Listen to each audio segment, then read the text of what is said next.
Robin Williams. Everybody's saying, "Oh, boo-hoo, I'm sad because he died." Now, I didn't get a reaction from him. I mean, I am still sad that one of the biggest actors is dead. It's just that I've never seen any of his movies outside of the Night at the Museum. Yeah, like the only movies I ever watched from him were Robots, where he played Fender, the three Night at the Museum movies, and that's just it. That's all the Robin Williams movies I've ever watched when I was little. So he didn't make a huge impact in my childhood. But I did watch Aladdin recently, and he's fine. He's fine. Like he's good at Genie. Even like yeah, he's good at Genie. The pop culture references don't do it for me. Anyways, back to sad Robin Williams. Boohoo. But recently, I watched a film that might be the pinnacle of his career. Like I'm not joking. Like he's better than like Genie making pop culture references, better than Teddy Roosevelt, better than Fender from Robots. That's pretty much it. That's like all the movies I ever watched from him. And it's made by Chris Columbus, made by the dude who ruined Pixels. I'm just joking. I think Pixels is a fun movie. And also the dude who made the first Harry Potter movie, which I think is good. And even though the critics panned this movie and it bombed so hard at the box office, it is really great. The film is really great. And that movie is called Bicentennial Man, which for those of you who do not know what bicentennial means, it means bi, which is two, and then centennial, which is 100. So Bicentennial Man means 200 years. Like it took a robot 200 years to become a human. See, that's the reason why it's called Bicentennial Man. You see, that's what big brain stuff. Anyways, yeah, back to a good movie. Basically, Bicentennial Man is Dr. Alan Grant gets a robot servant, and his kids hate him so much, and then the robot starts getting human emotions, and you're gonna be like, oh man, this story I heard a bunch of times, but wait, this robot, but this robot does experience 200 years of human experience. He's seen his loved ones die, like children raised by the loved ones, and he's getting human organs like in him, artificial, then like natural human organs, then becomes a man, and then the whole movie is just him experiencing life and truly wanting to feel human. And at the end, and like throughout the film, he wants to get legalized as a human being. Like he's finally, he's got a human face, he has hair, he has all the stuff. Now he wants to be declared human, but the court says, nah, man, you're still a robot, you're still immortal. So he cuts off his immortality wire, and he says, now I'm old, I'm aging, and I am mortal. So can I get my human declaration? And they're like, we'll see.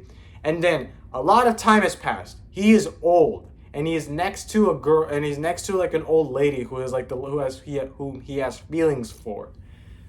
And then as soon as they're saying that the robot is now declared a man, he dies before he even gets to hear that he's being now legalized as a human. Then the old lady asks the nurse, which was a robot like somewhere earlier in the movie but is now human. She asks the nurse to unplug her life support machine, and then the movie ends with the dead couple holding hands, and that's the end of the film. And this movie is really deep. Like there's a scene in the film where Andrew, the name of the robot is Andrew, is reminiscing about a time when Dr. Alan Grant tells him that for him time is endless. For us humans, there will be an end in time, but for him time will always be endless because he can't die. And that's the one scene that makes him think that now that I have to be mortal in order to become human. I need to die in order to become human. And the fact that he doesn't get to hear or see him actually become human is pretty depressing. There's also a really great scene in the film that Dr. Alan Grant says his wife passed away, and then he asks Andrew if he recorded the moment he got married. And then Andrew says he's got everything recorded, and then he shows a projection of Dr. Alan Grant and his wife dancing in their wedding, and it's just really beautiful.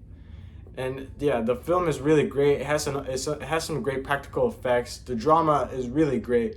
My only flaws with the film is that Andrew falls in love with the daughter, with like the granddaughter of a girl of like the daughter of Alan Grant, the granddaughter of the daughter of Alan Grant. And she's like, no, I can't fall in love with you, Andrew. Not just because you're a robot, but also because I'm getting engaged. And then she gets married to him, and then she has an affair with Andrew. And I'm like, and then they just ignore the fact that the girl is married, and it's like a huge deal because I really wanted it to make like Andrew, doesn't experience love with like the love of his life, and actually experiences love with the Galathea robot, or like the nurse the robot that becomes a nurse at the end of the film. And yeah, I really wanted it to happen, but no, they're just like, screw it. Let's just ignore that she's not married. Let's just ignore that she's married and make her fall in love with Andrew. That's that. And yeah. And yeah, that's like one of my huge issues with the film, that he falls in love with like the granddaughter of the daughter. She's like, oh no, I can't fall in love with you because I'm married. And then literally 10 minutes later, like in the film, she's like, oh yeah, I'm gonna fall in love with you, Andrew, even though she has a ring and she's like compromised and like she's wedded. She's married to a man, and she's like, oh, you know what? We can just ignore that. Like the movie like completely ignores all that. Like, it's just a huge gripe for me. Another thing that I don't like about the film is how they made him look like Robin Williams, like, and like in the second like his second like he has some like a lot of he has like a lot of upgrades in the second one. Is that he looks a lot like Robin Williams, and it's so uncanny. When I watched it for the first time, I was getting, I was like feeling really anxious that thing was gonna pop out of my TV and strangle me and look it dead in my eye and say, I am Robin Williams. And I was really scared that was gonna happen. But yeah, still. And this film, one thing that I really like about this film is that it does show the upgrades. Like, for example, he just looks like a plain old robot, but then his second feature allows him to be more expressive. His face now looks kind of like a human, but he's still a robot. And then his third evolution is now he has human skin. The fourth evolution is that now he has, organs inside him, and he has a nervous system now. The fifth evolution is when he is completely immortal. He's finally a human. And I love that. There's like a transition in like his lifetime. And it's an amazing 200 years compacted into a 2 hour and 12-minute film, and it's amazing.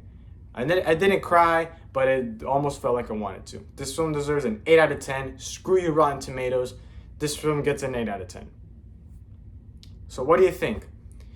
The movie's pretty great, and I really want you to check it out. It's really amazing. It's not streaming anywhere, but I do have an old copy of it. It's somewhere here, but I don't know. But it doesn't have the cover. What's your thoughts on Bicentennial Man? In my opinion, it's an underrated masterpiece. It should be seen by everyone. It's a really deep, emotional film that really needs to be seen by everyone. All right, goodbye.